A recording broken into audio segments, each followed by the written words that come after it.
Alors, bien retrouvé les gars de Chris, le lendemain du match de l'Inter. Donc, on va analyser un peu, débriefer ce qui s'est passé hier.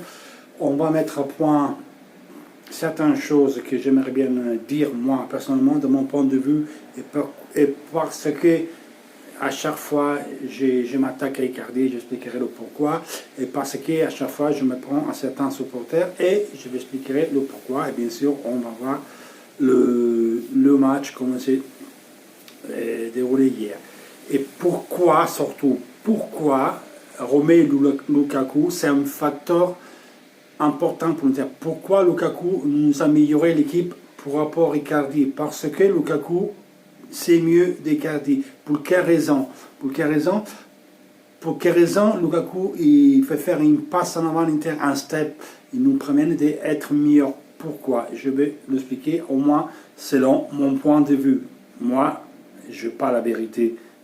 Je dis mon point de vue, après c'est vous me dire le vôtre. C'est mon opinion personnelle. Après, on va voir vous, c'est ce que vous pensez, c'est ce que vous dites par rapport à ce que je vais dire pour ma part. Alors, on commence le match, on rebiffe un peu le match derrière.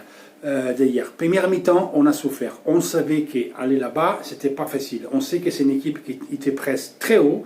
C'est une équipe joueuse qui essaie de jouer, de mettre en difficulté et surtout de faire un pressing asfixiant à tout le terrain. Une équipe qui part derrière et le ballon ne le jette jamais, essaie de jouer. Donc, c'est une bonne équipe. Il manque, si vous voulez, le top, comme on peut voir nous, on parle au Lukaku. Ils ont quelques belles individualités, mais surtout, c'est la choralité d'équipe. Et c'est ce que ça a permis à eux d'aller faire match nul à Barcelone, à faire match nul comme nous. Et avec ça, ils peuvent arriver à supplier les carences qu'ils peuvent avoir à niveau technique et individuel. Parce que faut que vous allez regarder les highlights des Slavia Prague, Dortmund, Slavia Prague, Barça.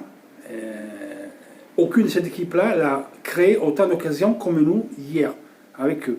Et on a risqué même de perdre le match. Parce qu'à un certain moment, on pouvait le perdre, on pouvait l'égaliser. Parce que c'est sous l'erreur que beaucoup de monde dit que Borja Valero fait l'erreur.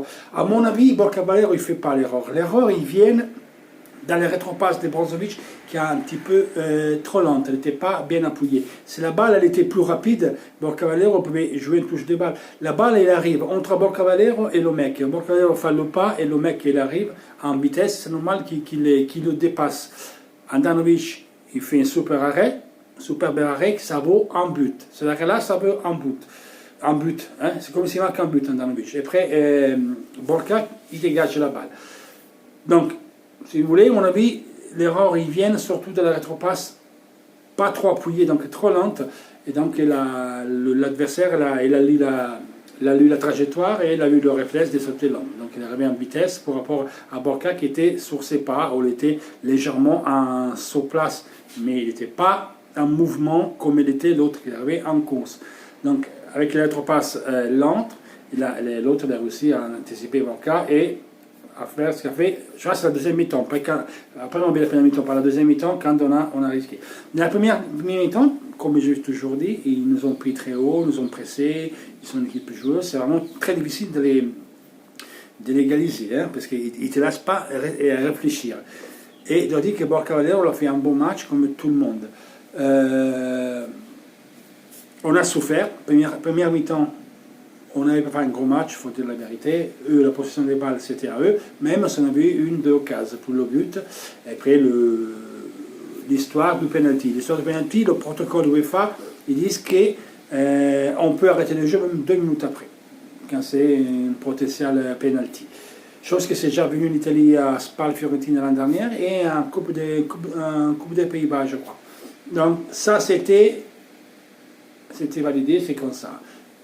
On a vu l'Italie qui est là-bas, ils fonctionnent de cette manière, à l'UEFA, en certaines autres manières. Donc, Quadrado, hein, qui joue à handball, ils disent que non, elle était une action défensive, il s'est repassé dans une autre action, mais ce n'est pas comme ça, c'est l'interprétation. Interprétation, ce n'est pas la règle. Donc le VAR, il pouvait intervenir même là, c'était l'interprétation. Donc la Juve, on ne sait déjà toujours comment ça marche. Deuxième mi-temps, On a essayé, on a créé des occasions, on a vu les deux barres, Lukaku qui a mis Lautaro face au goal, après et la balle est sortie, des tirs qui sortent pas beaucoup.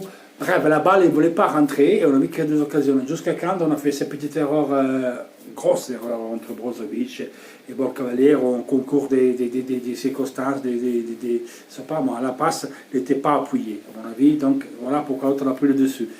On risque de prendre le deuxième but. Après Conte, il a fait des changements. Il a mis Gagliardini, Lazaro, il a mis entre les lignes, il a mis Esposito. Et là, ça a changé le match. On a aussi trouvé ce deuxième but. Même si le défenseur a glissé, je m'en tape les couilles. On n'était pas chanceux quand même. Parce que quand même, les barres, le truc du penalty, on se l'a mérité cette victoire. Et on trouve ce but. Et on trouve le troisième but encore avec une superbe passe des Lukaku, à une espèce de trivela si vous voulez, et ce but magnifique de Lautaro. Quoi dire de Lautaro?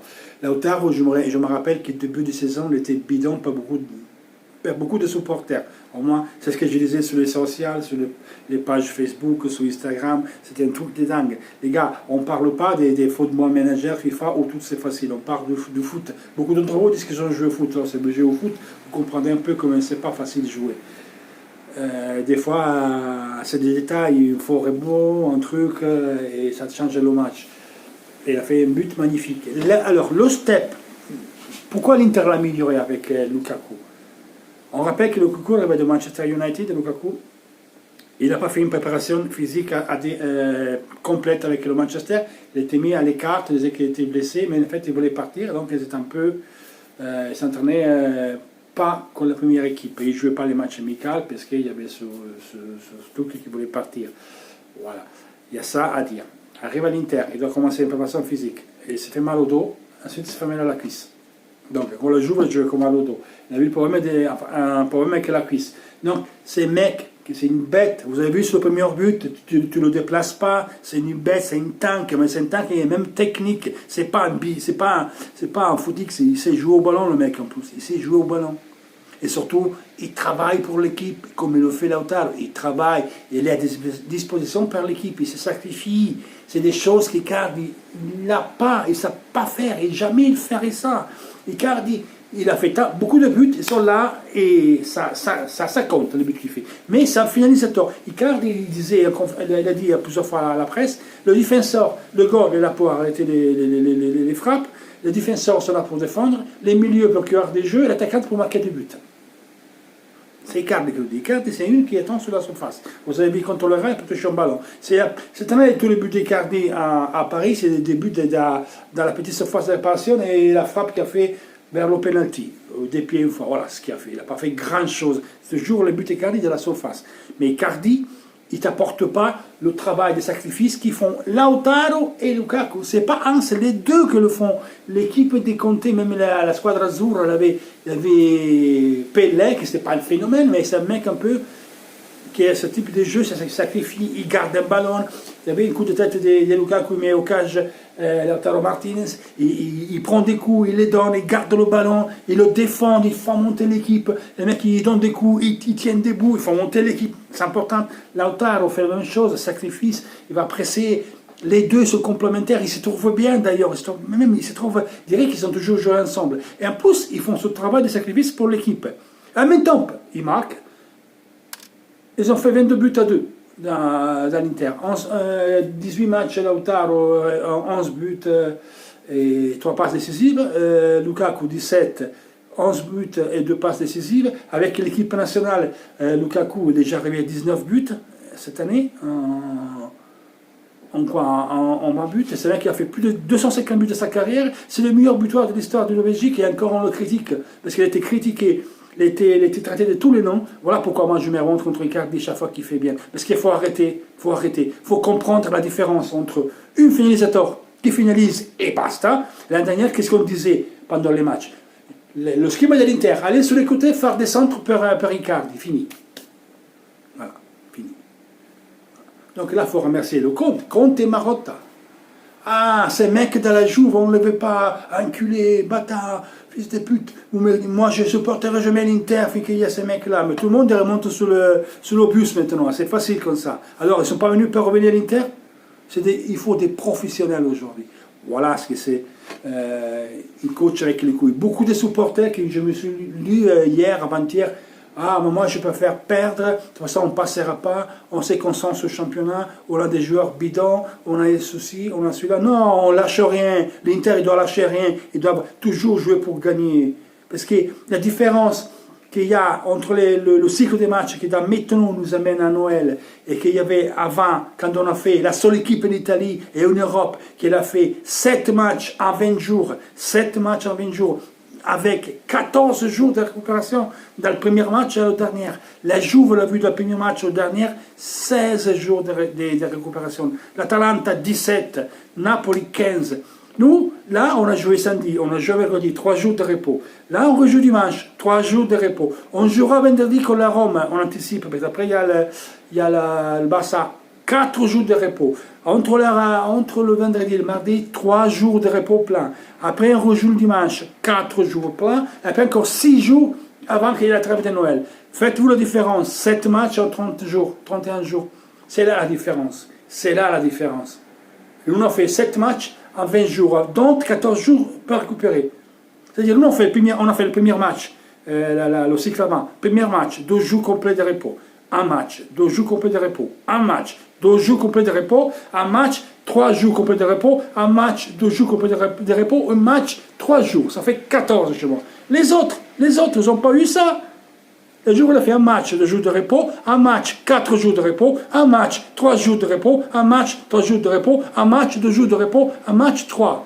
L'Atalanta a fait un match, 2 jours de repos, un match, 4 jours de repos, un match, 4 jours de repos, un match, 3 jours, un match, 2 jours, un match, 3 jours. Eh oui, c'est facile comme ça. Naples, comme nous, il a eu un jour en plus de repos.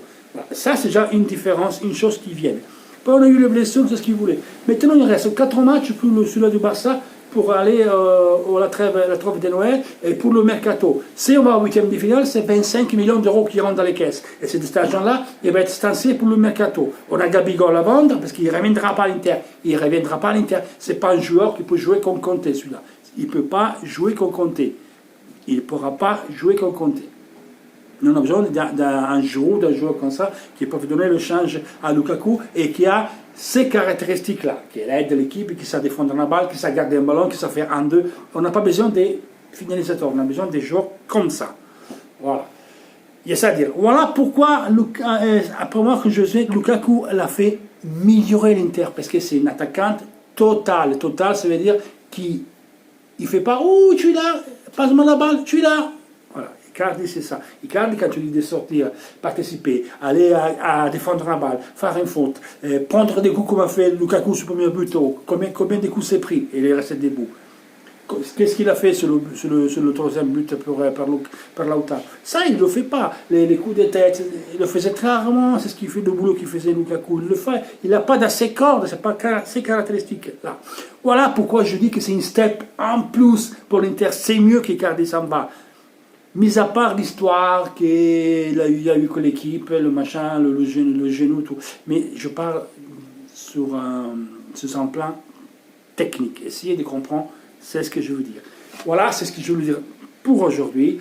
Voilà pourquoi je me prends de supporters quand de continuer à pleurer pour Icardi, parce qu'ils ont insulté de tous les noms Lukaku. Arrêtez, Borca Valero. Marco Materazzi m'a fait, et j'ai épinglé son commentaire sur le vidéo d'hier. Allez le lire, le commentaire que j'ai épinglé de Materazzi. Je lui ai répondu beaucoup. Borca Valero ne doit pas jouer. Mais qui l'a dit? Conte est aussi là, et je le dis constructivement, il a fait une cagade à ne pas utiliser Borca Valero. Bien sûr qu'il n'est pas jaune, bien sûr qu'il ne peut pas jouer tous les matchs. Mais on l'a démontré avant le match qu'on a fait qu'on a gagné 3-1.